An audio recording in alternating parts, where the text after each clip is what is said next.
हमें प्रियो अपने जीवन में पहला स्थान परमेश्वर को देना चाहिए।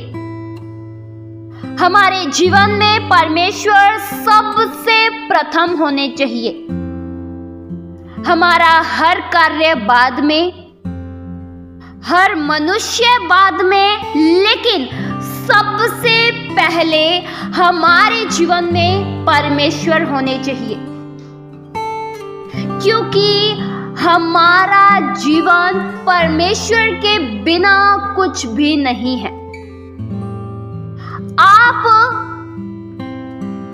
परमेश्वर के बिना निर्बल हैं, कमजोर हैं, लेकिन हमारी ताकत परमेश्वर है।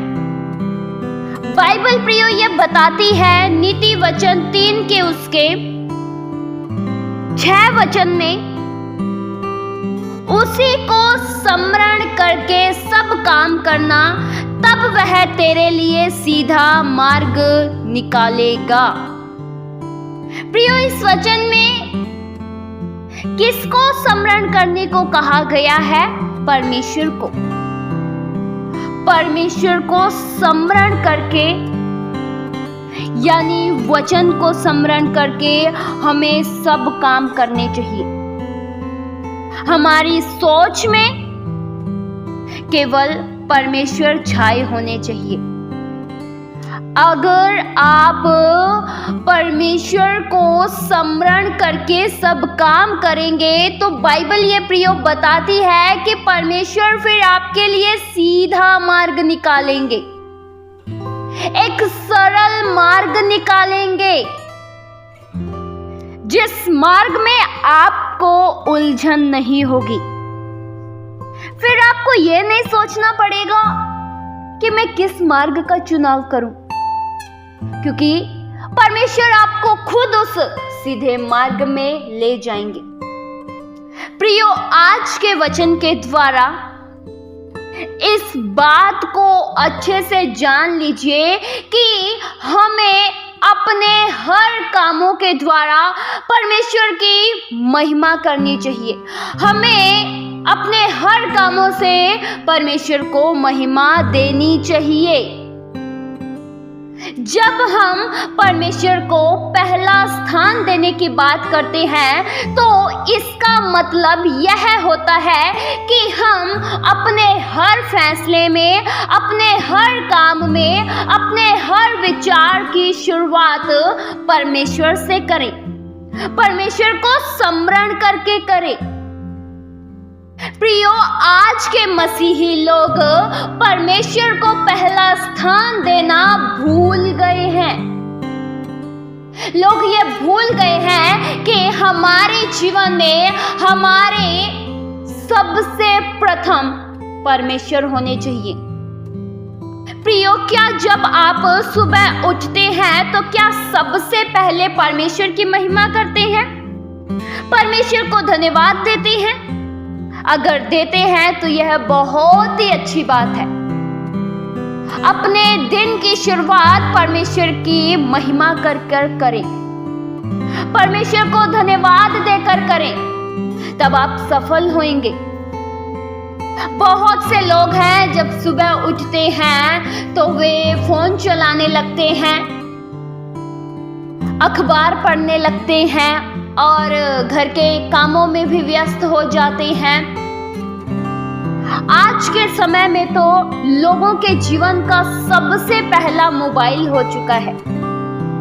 लेकिन प्रियो, एक मसीही व्यक्ति का पहला स्थान मोबाइल नहीं लेकिन परमेश्वर होने चाहिए। मोबाइल बाद में, लेकिन सबसे पहले हमारे जीवन में परमेश्वर होने चाहिए। सबसे पहले प्रेयर करें, फिर अपने दिन की शुरुआत करें। जब आप ऐसा करेंगे, परमेश्वर आपको अपनी बुद्धि देंगे, परमेश्वर आपको ज्ञान देंगे, आपका पूरा दिन अच्छा होगा।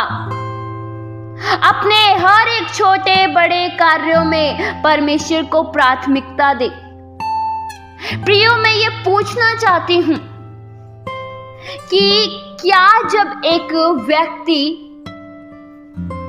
प्रार्थना में, आराधना में फोन चलाता है या किसी का कॉल आया उसे उठाता है, तो क्या वह अपने जीवन में परमेश्वर को प्रथम स्थान देता है? नहीं। जब आप प्रार्थना करते हैं, आराधना करते हैं, तो उस समय किसी का कॉल मत उठाइए, न ही किसी को मैसेज कीजिए और न ही किसी के मैसेज का रिप्लाई कीजिए। जब आप प्रार्थना करते हैं तो आप परमेश्वर से बात करते हैं और उस समय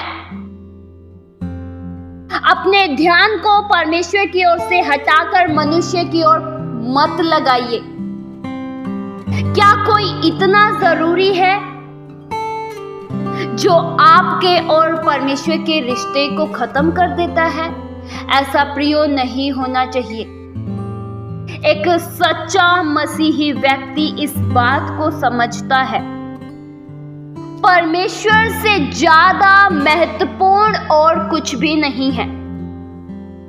प्रियो, आप परमेश्वर को प्रथम स्थान देना मत भूलिए।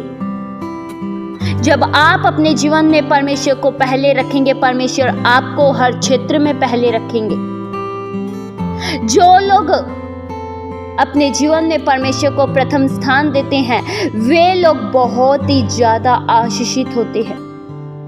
उन लोगों के लिए रास्ते खुलते हैं, उन लोगों के लिए नए नए मार्ग तैयार होते हैं। क्यों? क्योंकि उन्होंने परमेश्वर को अपने जीवन में प्रथम रखा। इस वचन के द्वारा परमेश्वर आप सभी को बहुतायत सी आशीष दें। आइए हम प्रार्थना करें। हालेलुया। स्वर्गीय आसमानी पिता परमेश्वर, हम आपका धन्यवाद करते हैं। हम में से प्रत्येक जन प्रभु अपने जीवन में केवल आपको प्रथम स्थान दे, क्योंकि आप महिमा के योग्य हैं, आप आदर के योग्य हैं। आपके समान दूसरा और कोई भी नहीं है। हम में से कोई भी जन कभी भी आपसे दूर ना जाए, वरन दूर जाने का सोचे भी ना। आपके निकट प्रभु आनंद की भरपूरी है, आपके निकट शांति है, आप शांति के स्रोत है। प्रत्येक जन आपके निकट रहे।